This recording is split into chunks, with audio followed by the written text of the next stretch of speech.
Hello, here I am Nishu Mittal. I am PhD student in Chemistry Department IIT Delhi.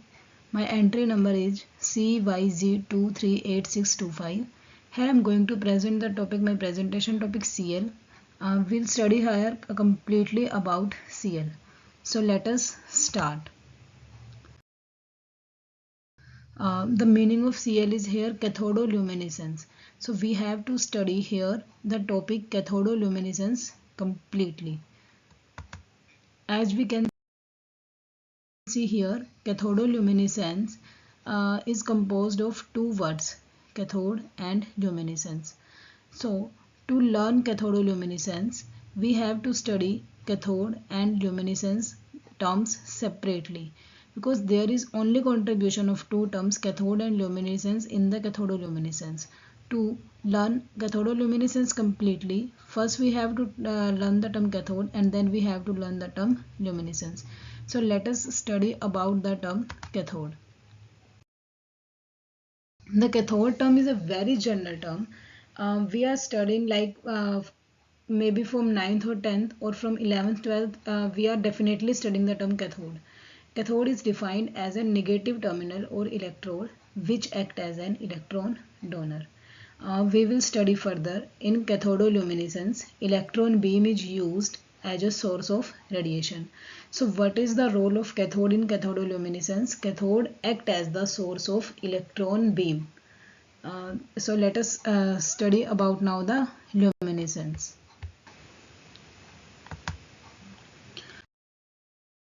So let us understand the term luminescence.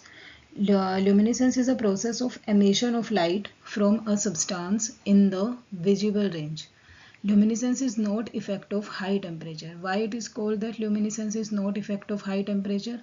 Because what happens in the luminescence, there are two states. One is lower energy state and other one is higher energy state. Initially, a source of radiation is used which causes excitation of electron from the lower level to the higher level. Initially, we can use heat or chemical reaction, etc., any source of radiation. But when electron comes back from higher state to the lower state, only emission of light takes place. There is no role of temperature, there is no role of heating. So luminescence is called as this is not effect of high temperature. Luminescence is also called as the cold body effect. And the last line is radiative recombination of electron hole pair takes place. What is the meaning of here this line? That when electron is excited from the lower state to the higher state, a hole is created in the lower level and electron is created in the higher level. So when electron comes back to the lower level, the combination of electron and hole take place, and annihilation of both the electron hole pair causes the release of the emission of light which lies in the visible range. And why it is called as the radiative recombination? Because there is no role of temperature, it is only effect of light. So luminescence is a result of radiative recombination of electron hole pair.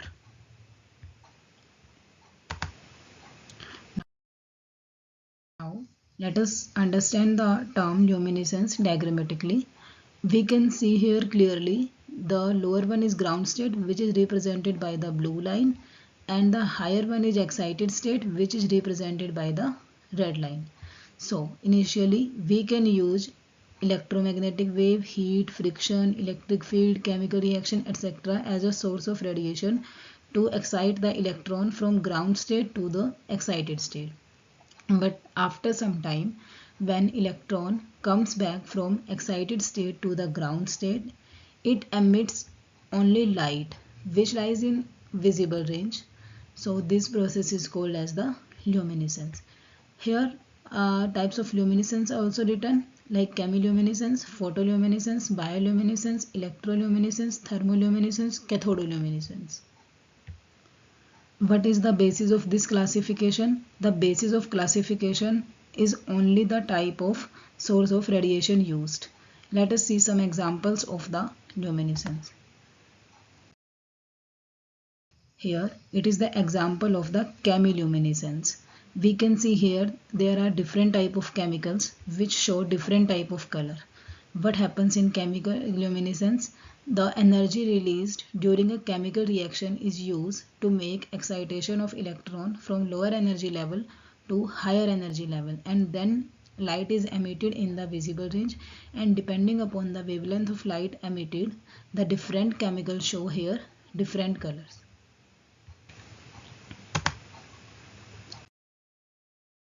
So here this is the example of the bioluminescence, in which the production and emission of light takes place by a living organisms.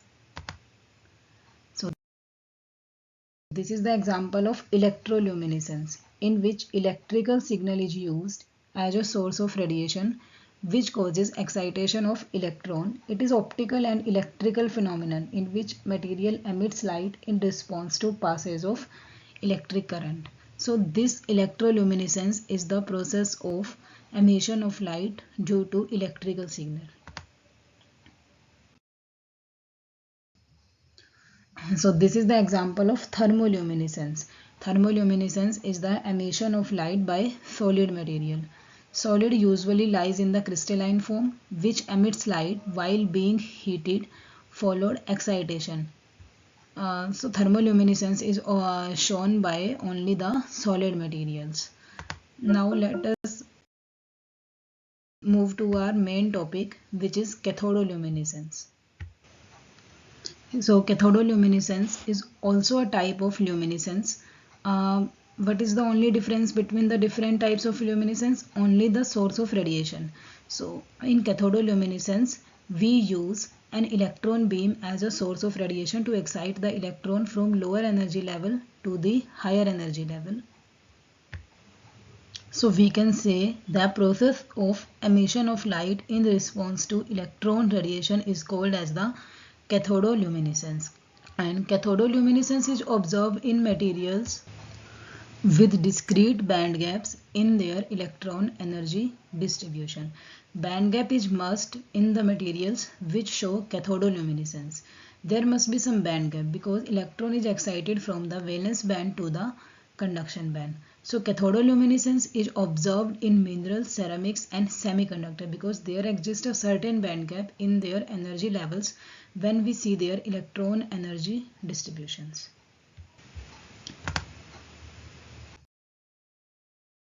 So cathodoluminescence is emission of visible or ultraviolet light signal from the semiconducting samples. CL signal depends on the material properties like their crystal structures, arrangement of atoms, band gap, etc. So cathodoluminescence is a result of radiative recombination of electron hole pair because, as we studied earlier, luminescence is also the process of radiative recombination of electron hole pair, and cathodoluminescence is also a different type of luminescence. So it is also the result of radiative recombination of electron hole pair. So cathodoluminescence is not observed in metals. Now the question is why? Because the necessary condition for cathodoluminescence is the certain band gap, but as we know, valence band and conduction band overlaps in metal. There is no band gap in metal, so cathodoluminescence process is not observed in metals. Now let us understand the process how cathodoluminescence phenomena takes place.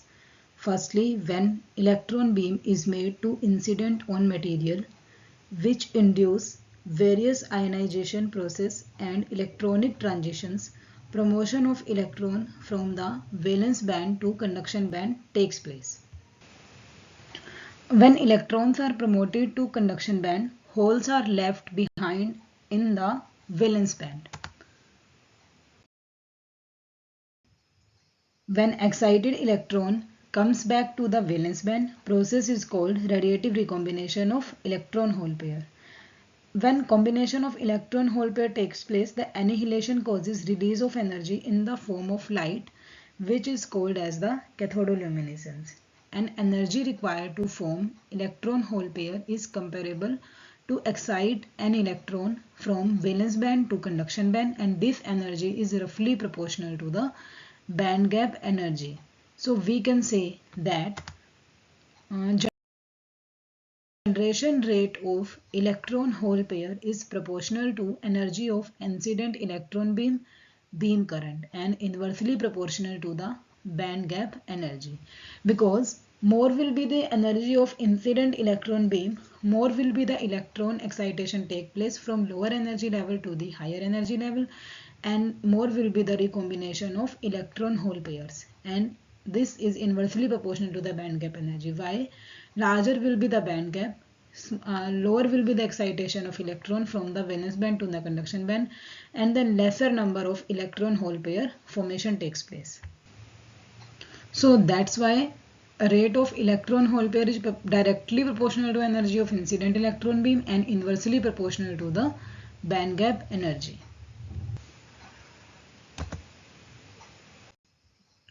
So there are the two figures which completely explain the term cathodoluminescence.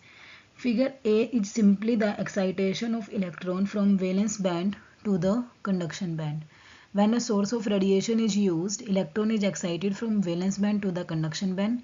So corresponding hole is created in the valence band and electron is created in the conduction band. Hole is denoted by H plus and electron is denoted by E minus. Now the figure B explains the de-excitation process of electron from conduction band to the valence band. So de-excitation process may take place by either pathway 1 or by pathway 2nd and 3rd. In first pathway, we can see that both the carriers are free. Electrons are also free and a hole is also free. And both are annihilated directly. This annihilation process causes to emit light, which is phenomenon of cathodoluminescence. This is called as band-to-band recombination or direct recombination or recombination involving intrinsic transition, as it is written here that pathway 1 is the radiative recombination involving intrinsic transitions, but pathway 2nd and 3rd shows recombination involving extrinsic transitions or defect states. These defect states have the fixed positions and lies within the band gap. The states shown by the pink color are the defect states. This phenomenon takes place when one of the carrier is captured on the defect state and other one is free. The carrier which is captured on defect state can recombine with an opposite sign carrier, and if this opposite sign carrier is subsequently captured on the same state, then the recombination leads to annihilation of pair and it is called as the recombination on defect state. These defect state captures the carrier, so these are also called as the trapping centers. The defects are found in the nanocrystalline semiconductors and states corresponding are called as the defect states. The pathway 2nd or 3rd annihilation of electron hole take place at these trapping centers. So the de-excitation process or recombination of electron hole pair by pathway 2nd and 3rd is the transitions involving extrinsic states or defect states. Now the question is, what are these defect states within the material? The impurities, point defects, surface states or dangling bonds in a material can act as the trapping centers. So this is simply the explanation of both the figures. In figure A, an electron beam is made to incident upon the material and electron is excited from valence band to conduction band, creating a hole in the valence band. And in B, if both the carriers are free and annihilated directly, their annihilation process is called band-to-band recombination or direct recombination or recombination involving intrinsic transition, which is shown by the pathway first. Also pathways 2 and 3 shows recombination involving extrinsic transitions or defect states. These defect states have fixed positions and present within the band gaps. One carrier is captured on defect state and other one is free. These defects are found in nanocrystalline semiconductors. These defect states are also called as trapping centers. Annihilation of electron hole pair takes place at these trapping centers. The impurities, point defects, surface states and dangling bonds act as a trapping center. Thus, Cl can be used to map their location in a sample at the nanometer level. And we can say CL is a powerful analytical technique, especially when combined with other techniques, especially such as SAM, which is termed as scanning electron microscopy, and TAM, which is called as the transmission electron microscopy. Now what is next? CL images depends completely upon the type of material and composition, because only specimens with an appropriate electronic structure such as suitable band gap or energy states in ionic impurities will emit light. In thin specimens, CL signal may be too weak to be detected because there is limited material available to luminescence, and presence of surface states may reduce CL intensity. Details of the CL spectra can indicate presence of electronic states associated with impurities and defects, because these corresponds to the trapping centers. So we can say that Cl provide a direct link between electronic structure and crystalline defects. So Cl is a powerful imaging technique. Let us understand the Cl imaging by taking an example of aluminium nitride. We consider two samples of aluminium nitride. One is pure sample and other one is doped with 0.2% europium. Then we record the spectra of both the samples. So this graph represents the variation of cathodoluminescence intensity of both the samples with the wavelength of the light emitted. As mentioned here, pink color peaks show the spectra for the pure sample of aluminium nitride, and blue line represent the spectra for the doped sample of aluminium nitride with europium. We can see here that spectra of both samples shows highly intense peak at 360 nanometer, but here as we can see doped sample shows an additional peak at the 550 nanometer, which is a very weak band. By spectra of 2 weeks, by comparison of both of them, we can conclude that europium is essentially concentrated at the grain boundary regions. There are two type of region, one is grain region and other one is grain boundary region. So by comparison of spectra of both the pure sample and the doped sample, we conclude that aluminium is concentrated mainly in the grain regions and europium is concentrated at the grain boundary regions. This result is also confirmed by taking the SAM images. So let us see them.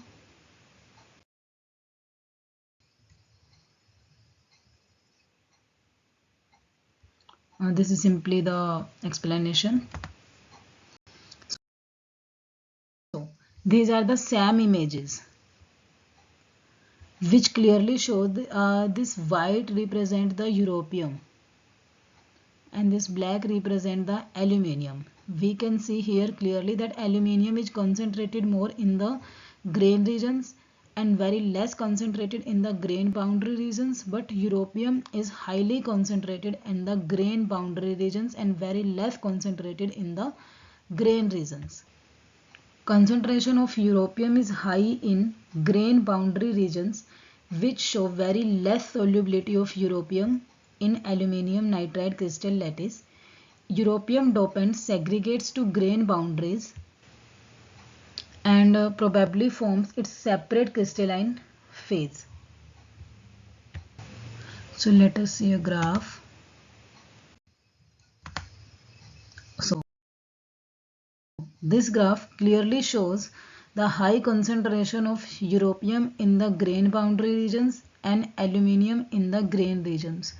The red color represent the grain boundary regions and the green line represent the grain region. High intensity of aluminium lies in the grain regions and intensity of europium lies in the grain boundary region, which show very less solubility of europium in the aluminium nitride crystal lattice, and it forms its separate crystalline phase. So basis on that what we have studied, these are the advantages of the cathodoluminescence. Composition of crystal.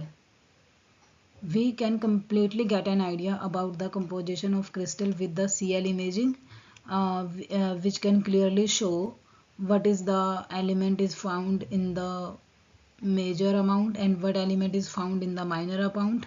This we can clearly get an idea about the crystal. So similarly we can get an idea about the crystal structure, and we can get an idea about the band gap depending upon the wavelength of the light which is emitted during de-excitation process. And we can get an idea about the trace elements or dopants, what element is found in the minor amounts, and we can get a completely an idea about the crystal defect. As we seen earlier, the pathway second and third were showing the annihilation of electron hole pair at the trapping centers. And what were the trapping centers? Trapping centers are only the defect states in a crystal structure. So we can completely get an idea about the crystal defect within the crystal structure.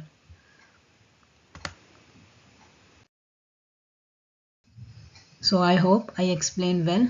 Thank you.